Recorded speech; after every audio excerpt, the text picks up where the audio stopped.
What's up, Mercs? It's John here, and today we're doing a Let's Explore of a game called Banished. Now, Banished is a city builder, although I'd rather say village builder, slash survival game. Now, the game is focused in a medieval type time, and basically you build a village. Now, I know most of you are probably used to SimCity and all those kind of village builders, well, city builders, sorry. But this game, you don't build skyscrapers, you don't build, highways and all that kind of thing. You build a village, and your main goal is to survive. And it's really hard to do that. That's why I love this game. Now, it's not like SimCity where your goal is a thriving city, and the worst that can happen is you're in debt. No. In this game, the worst that can happen is all your people die, and that is very possible, and it's very, very likely.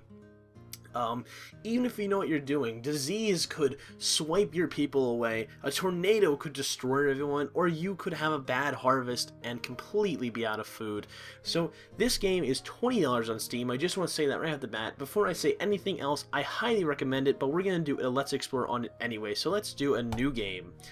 And of course, the maps are randomly generated. Now here we can randomly choose a name or choose our own. I'll just choose Argusville, and then map seeds. Map seeds are for random generation. Everyone gives you a new map, so let's do that. There are two terrain types as of now, valleys and mountains. We have three terrain sizes, small, medium, and large. I'll be going with medium and valleys, I said. I didn't say it, but we have three climates, mild, fair, and harsh. I'll be going with fair. Climate is kind of like one of the difficulty modifiers in this game. Disasters are the other one. There are fires, there are diseases such as dysentery, there are tornadoes that can swipe your village away. I'm going to have disasters on. And there are three different starting conditions. Easy will give you 6 families, a ton of supplies, some homes to start out with, and seeds for fields and orchards, also some livestock. Medium will give you a decent amount of supplies, a storehouse, seeds for fields and orchards, and 5 families, no livestock or houses. Hard will give you no seeds, no livestock, basic supplies, and 4 families. We're going to be doing medium. And by the way, livestock is a very important thing in this game.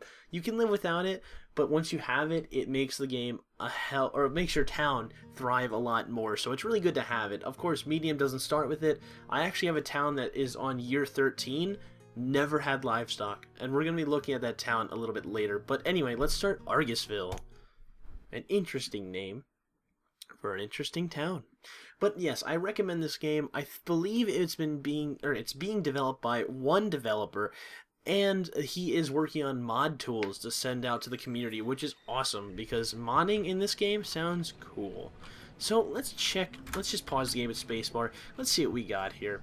So I can pull up tools and reports, and of course, so let's get these up first before I look at the map. We want general statistics. This will show you your essential supplies, your population, what year it is, and what season is, your average health and average happiness, and who's homeless, and some other alerts pop up on here. Let's pull up the event log that shows you what happens in your town. You really want that up. And this is an overhead map. We don't need this, but as you can see, I don't think you can resize this. You might be able to. No, but as you can see, we have 2 lakes in the area, which is actually kind of cool because I've never had that before. That's really cool. And we are right here, right in the little, I guess, slope of the river, the convex area of the river, I think. Or is that convex? I think it's convex. Whatever, doesn't matter. Okay. And we also have the profession menu, which this is another thing you're going to want up. This is how you assign everyone their jobs. So, very nice map here. Very, very big, obviously. This is a medium map. I can only imagine what large would be. It's a very nice map, actually. I like it very much. I've never had two lakes, but let's get started. So what do we need first? I guess, you know what, let's get we need some resources. So let's go ahead and collect some resources, just some basic stuff, and let's see here. So let me just explain one little fun thing. So you see this light gray rock right here and here? This is stone. Stone is good. Stone you can use to make houses. Right here is a bit of a darker gray rock. This is iron. Iron can be used in house building too, or building. I say houses, building, really, for any of these. But yes, iron is used in more advanced structures and for iron tools, and steel tools also. You need coal for that, though. And once you take up this rock and this iron, it will not come back. It doesn't grow back like the trees do, which you need someone to plant trees for them to grow back. It doesn't come back. So in order to get that, you actually need a mine for iron and coal, which you can't get coal by harvesting on the surface. And you need a quarry for stone, which is right here. It's pretty big.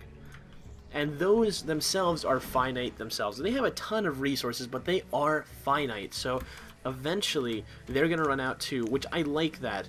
The resources on this map are finite. Granted, you can make tons of quarries and tons of mines and never really run out, but in theory, just the easy to grab stuff, like the rock-based stuff and the ore-based stuff, that is finite, which I do like. It adds a bit more challenge. So let's start with some roads. And this stockpile is 67% full. That is going to fill up really quickly. So what we're going to do is, actually, right next to it, we're just going to match the size of it with width. Completely match the size? Maybe a little bit too wide, but whatever. We're just going to make a somewhat similar sized stockpile, and we're going to continue our road right to it. And you know what? Right now it's early spring, but in winter we're going to need homes. We're going to need people to live in a warm home with firewood and keep warm. So we're going to have to start building houses. Now we have 5 families, so we're going to build 5 houses. 4 and 1 more right here. Now you don't have to do this. You can build a boarding house, which I believe sits about 300 people. But the thing about the boarding house is they cannot have sex in that house. Now that sounds a bit blunt, but they can't have children. So our village can't grow without children, so houses give them the privacy they need to produce children.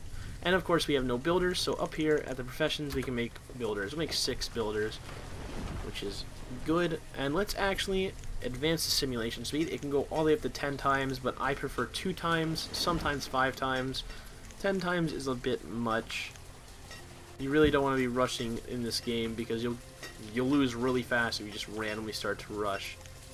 So I'm going to do exactly what I said not to do. I'm going to rush. And this is just for demonstrative purposes. I'm only going to go through probably the first year in this village, and then I'll hop over to my more advanced village, and we'll check that one out. But right now, let's just go ahead and let's worry about getting food for these people. So we need a gatherer's hut. This will get all the mushrooms, the berries, the any little plants you see around here. Let's see if we can't find one. I thought I saw one over here. There. Right, it's really hard to see, but right up there, there's some mushrooms. This gatherer's hut, if within range, which it's not, but I'm sure there's some more in the trees, will gather the mushrooms and berries and all that kind of little fruit and onions and stuff, and they'll put them in here, and that will give us a little bit of food, which is good, because we need food. But there is more than just that. There are meats, there are fish, well, I guess fish is a meat. There are crops, there are ales, there are nuts, there are berries, there are tons of things that we're going to want. And in fact, since we're so close to the dock here, or to the water, we're actually going to make a fishing dock. That is a good idea. Now, I don't recommend expanding as fast as I am. Like I said, this is really just for demonstrative purposes. I would not actually play like this because I would die if I went this fast. So let me demonstrate a system this game has. It's called the priority system, and this is basically your most direct control you have over your villagers. So down here, you can increase the priority of work being done in an area. So say I want this fishing dock to be done, so I can increase the priority of the fishing dock, and they will, all the builders at least, will stop what they're doing, or at least finish up if they have a little bit more to go, and they will go and they will mostly work on the fishing dock. This increases the priority of the fishing dock, making it the thing that I want done first. Now that is probably the most direct control you're going to have over your villagers. This game has very much a Dwarf Fortress or Nemoria or Towns type feel, where you direct them, you tell them what to do, but you can't actually control them and move them where you want them. I'd also like to add there is no combat in this game. Maybe in a mod that when the mod was released, but I'm not sure. I'm not gonna try and confirm anything because I have no idea. But as of right now, there's no combat in this game. It's more about the survival aspect of things, and even with no combat, this game is really, really fucking hard. I'd say it's harder than Nemoria, and Nemoria has combat, so yeah. Nemoria is not that hard to some people though. I just want to let you guys know this is a hard game, but it's hard as a rock for a reason. It makes it more fun. I love the difficulty of this game. It makes it amazing, and I'm glad that it is this hard because that just makes it so much better. Okay, so our fishing dock is done. Now we can go ahead and we could do it right from here to advance the amount of people working here, or I can go up to Fisher, which is right here, Fishermen. We'll make 2 fishermen. Of course, we can have 4. We can actually decrease the limit, or we can increase the limit up to 4. And then we can cycle through the workers like that. Now, you don't need to have the max amount of people working on everything. It's just the more people, the more efficient you get. Like, for instance, when you have a crop field, I mean, the bigger the crop field, the more people you're going to have working on it, but you don't need to max it out. It's just you'll have more crop efficiency if you do max it out.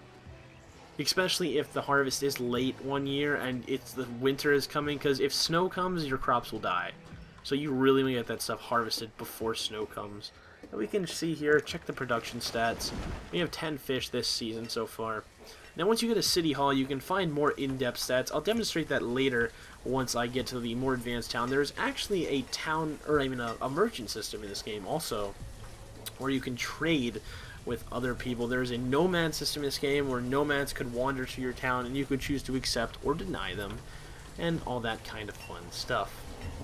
So our gatherer's hut is almost done. Finally got that rock out of there. That was annoying.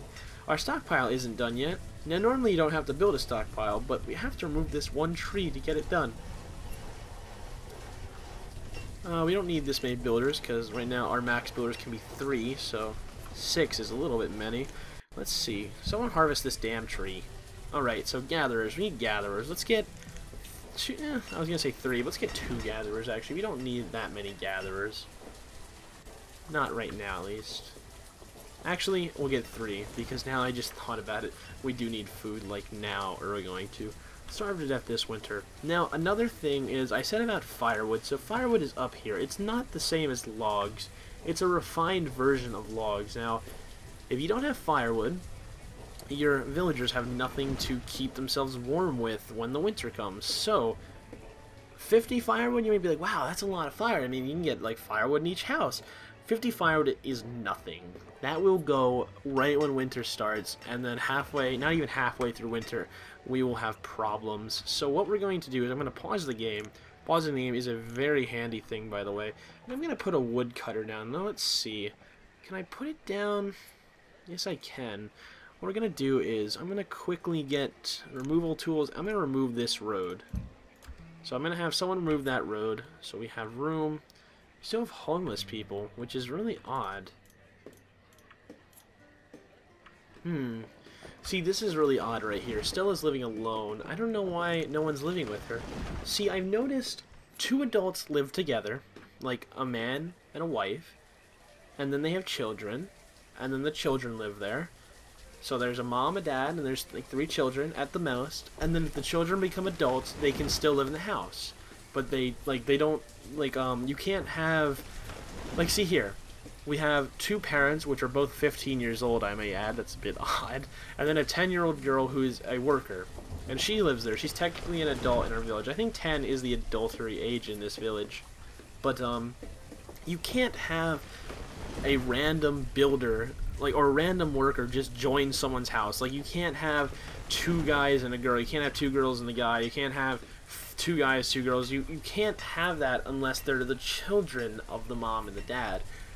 They won't just move in together unless it's a boarding house, because they respect privacy. They don't have unwelcome guests. They have family only.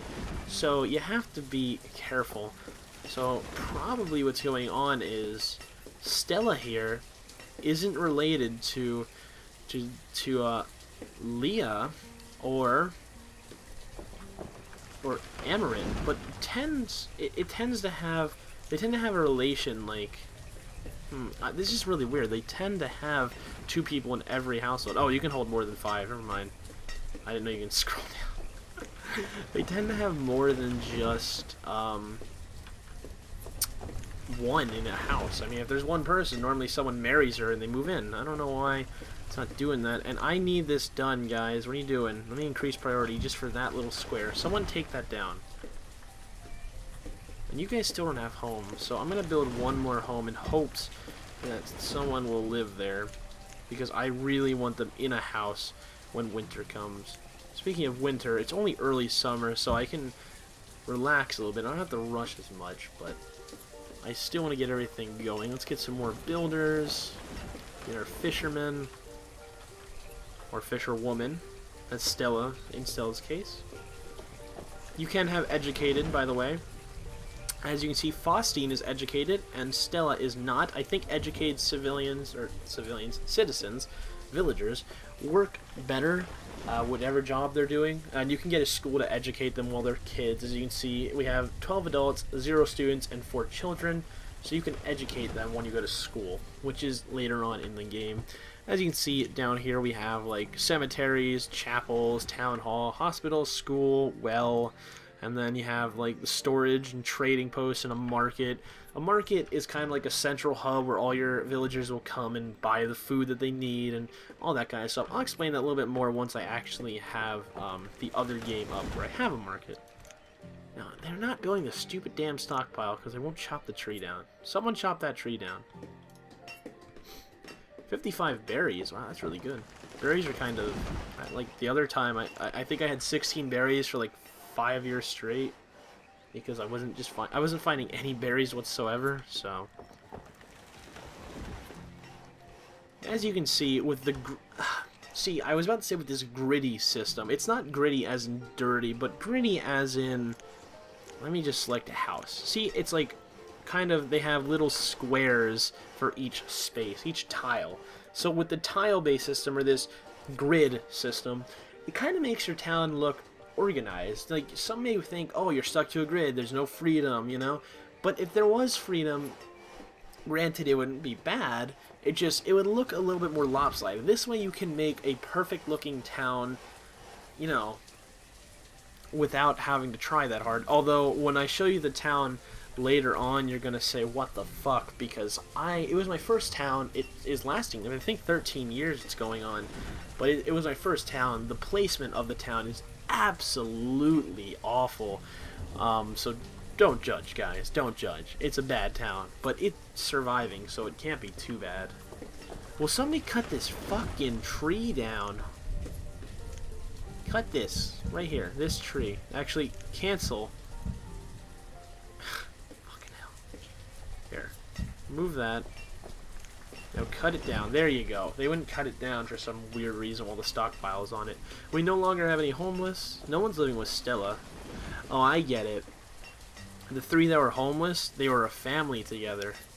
It was a mom, a dad, or it was a dad, a mom, and a child. That's why. I understand now. I completely understand. They didn't want to live with some weird 11-year-old girl over here that's fucking, you know, ready to start a family. They don't want to expose their child to this weird 11-year-old girl until their child is of age. I think their child's a male. Yes. It seems there are no households where you can have more than 2 adults in there without them being related, which is, it makes sense. They want their privacy. I mean, they don't know these people. I mean, they might be neighbors, they might be friends, but they don't want them to live with them. Okay, guys, you need to, okay. As you can see down here, storage for everything is almost at capacity. Somebody chop this fucking tree down so I can build. There you go. You going to chop it down, Leah? There you go. Thank you. Now I can build another stockpile. There. Now store everything there. I love the way the stockpiles look, by the way. Because, like, it's physical storage. It doesn't just, like, show a non-meaningful cosmetic like appeal. All this stuff means something. Like, the amount of stone correlates the actual amount of stone I have in there. It's nice. Like, some games they fill up with you know, whatever you put in there, but it doesn't actually physically show that you have it in there. It just like fills up with whatever default sprite it goes to, which there's no sprites in this game. This is not a 2D game, but you know what I'm trying to say. Here it actually physically shows it, which I like. Okay. Another little thing I like, it's a little bit of an attention to detail. Can I show this yet? Not really. When you're out gathering, now this applies to the crops you harvest, this applies to the animal you kill. When you're out harvesting, you don't just find, like, you don't find just berries. You find berries, you find onions, you find all sorts of mushrooms and stuff. When you're harvesting, there isn't just, you know, wheat. You have wheat, pumpkin, squash. I think there's maybe like 20 different kinds of crops in the game, and then with the trees, with like the nuts and the berries you can grow in orchards, you have like apples and pecans and walnuts and all that kind of fun stuff. And I love that. When you kill an animal, you get venison for a deer, you get mutton from certain animal, like from the animal that would create mutton. I think a sheep. I'm 90% sure. Can't remember. You get beef, you get chicken, which that sounds, well, John, okay, yeah, you get what you're supposed to get. So, well, in some games you kill an animal and you get meat. Everything on this, like every animal in the game will give you meat. But in this game, it's so attention to detail, it will give you individual piece of food. Now, some people don't like that. Some people say it clutters the game when you're looking in storage and there's like 5 or 6 different kinds of the same food. Like people say, oh, it just should have a number saying food and just should be a ton of food. But I love the difference. I love just different food types. I don't know why, but I like giving my villagers different varieties of food. I think it's like a role play thing, in my opinion. It's just fun. I don't know. Call me weird, but I like to roleplay. It's fun. So let's go ahead. Let me just demonstrate what a crop field looks like, because we can just start that now. I wouldn't normally start a crop field this early on, but let's see. So you have potato and squash. The seeds you get 2 seeds that are for crops and 1 for an orchard, and they're all randomized at the start. One time I had pumpkin and squash, one time I had potatoes and beans, so they're all randomized from the start. And we need 2 people working this field, so let's get 2 people. Now this is not a big crop field. It's early autumn, so it's not going to be harvest in time, so I might as well just turn it off. But this is not an actual big crop field. A big crop field would be like 15 by 15. Those are the crop fields I tend to build. So let's go ahead, let's build a hunting cabin. With a hunting cabin you get like meat from animals, leather to make coats for the tailor, and then people can dress a little bit better and be warm. As you can see, we have hide coats up here, and then you can get wool coats and warm coats. So you can vary up what they wear. As you can see, everyone is fairly dressed right now. I'm guessing that goes up when you get warm and wool. I've never gotten wool. Like I said, in my other town, it's never had livestock. I've never had the luck to purchase livestock from a vendor, which is unfortunate. Hopefully I'll be able to find one eventually. Hopefully someone will come to my town with livestock. That's what I'm trying to say here. Anyway, guys, I think this is a good amount of time for this village. I think we should head over to my other village, Endive. Now, Pisani, which is a very interesting name, is just another village I was working on. This is actually a kind of cool village. It's kind of on like a little island, but Endive is the big village that I've been going for. Now, this village I don't really care about. There's something really special about this one, so I'll just... I mean, there's an autosave on it, but this will probably autosave.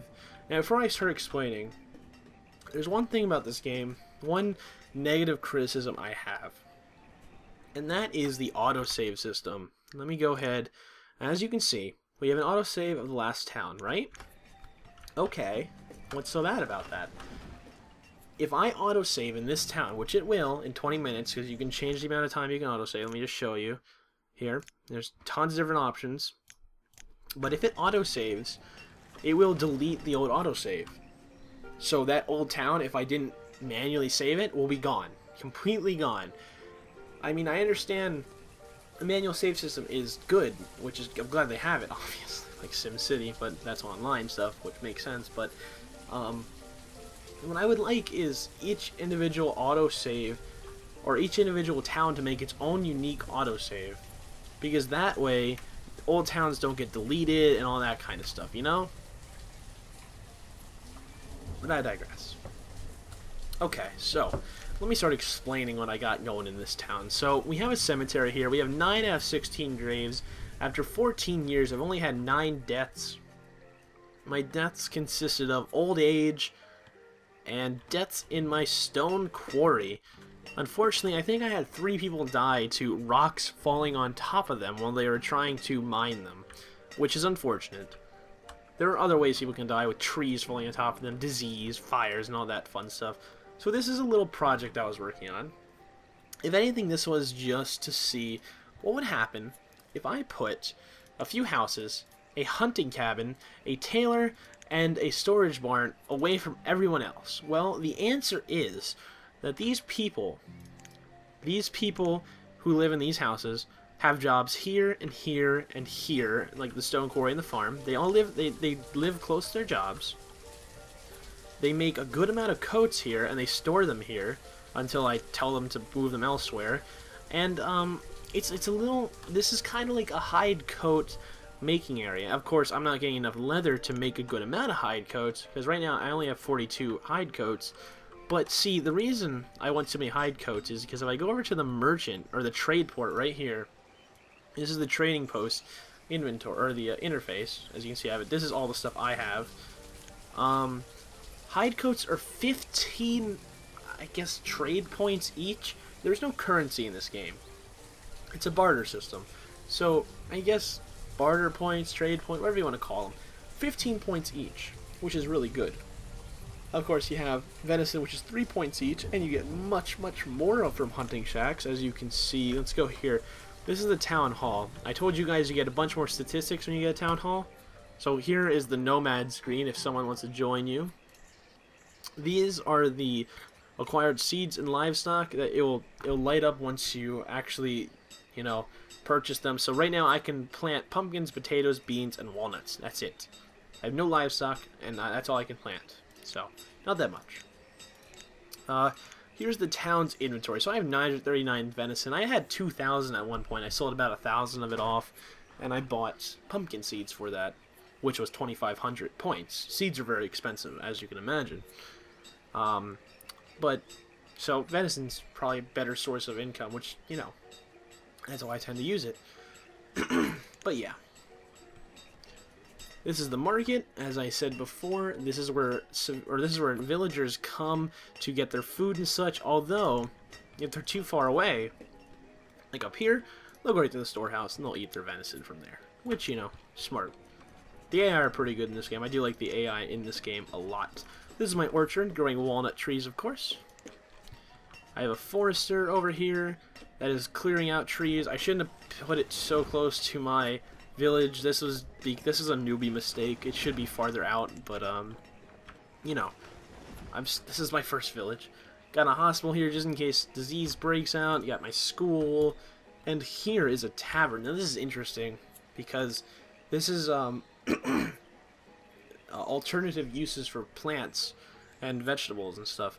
So apples, you can eat the apples, or I can make ale out of apples. Now, the only apples I have, I bought through a merchant. I think I bought peaches through merchants before, too, so I can make peach ale, because alcohol makes your villagers happy, so get tons of alcohol. Make them really happy. As you can see, my happiness is pretty high. My health isn't as high, but it's not terribly low either, so, although, holy shit, I just paused the game. I'm down to 1,500 food. Okay, I didn't realize I was down that low. That is terrible. That is really bad. Okay, 1,500 isn't good. Now, that might sound like a lot. It's like, oh, you have 1,500 food. What are you talking about? I had 4,500 two years ago. It's going down fast. And there's a merchant here. Good. As you can see, a merchant has arrived at a trading post. I'm glad this actually popped up, so now I can show you. This is a resource merchant. Now he only has ale this time around, and it costs 10 for one. So let's buy 5. So 50, and then so is like 4? No, it's a little bit overpriced there. 3. No, that's 45. That's not going to work. So 50 will work, or 4 will work. It's not that many. So we'll trade. We got 5 ale there. It's not much at all, but he didn't have that much. And also I can go to orders, and I can, this guy's name is Esto, so I can tell him, well, Esto, you know what, next time you come around, I'd like to buy some iron tools, some stone, some iron, some logs, some firewood, just some basic stuff. And he'll try and bring that stuff the next time he comes. There are tons of different merchants you can get, but I like to ask for things. Now, apparently, this is an auto-purchase menu. Apparently, this doesn't work very good right now. So I can, like, tell my people to buy, like, auto-buy things. Like, I can tell them to auto-buy meats. And you can change priority, as you can see, and all that kind of stuff. Apparently it doesn't work that well. Either that or I just don't know how to use it. I'd never tried to use it. My friends told me it doesn't work that well, so maybe they don't know how to use it. But I don't know. It's a good idea, though. So I have about 2,000 food. How many gatherers do we have? Do I have maxed out gatherers? Yes, we do have maxed out gatherers. Now we have maxed out hunters. No, we don't. Max out my hunters. There you go. With max out hunters, we should be able to get more food. Take one of the farmers away. Put him on wood cutting so we can get more firewood for the winter, which is coming faster than expected. Alright. So here, we're actually harvesting this right now. Actually, no. Oh my god, what am I doing? Woodcutter, forester, herbalist, everyone on here. And of course, they're not going to this one, which is annoying sometimes. They go to, see, farmers, when I up the farmer jobs, they go to all the farms. Like, they separate through all the farms. They don't just go to one. Right now, I just need this farm picked. There's no one working this farm. There's supposed to be 3 people. They're walking over here now. We need this farm picked. It's late autumn. Snow is about to hit. If we don't get this food now, we're never going to get it. So hopefully snow is late this year. Snow can be late. It is a very dynamic weather system. I have seen snow come in early spring and not hit at all during winter. I have seen snow come, well, late autumn, like it is now, and last all the way until early spring. This is going to be a harsh year, I can already tell. A harsh season, I should say. At least we got most of the stuff before all of our crops died. Can we get one more basket? No. Alright. I'll just put one on each, I guess. I always tend to put one farmer on each farm when there's nothing to harvest. I don't know if you have to. I just tend to. I don't know why. I feel like that helps or something. As you can see here, we're reaching our limit for tools. So let's up the limit for tools to 150. We don't really need to limit our tools. We have tons of iron. I actually had a point where I was really low on iron for a really long time, but that is not the case anymore. Let's get a miner, let's get a stone cutter, and there we go. Everyone is occupied.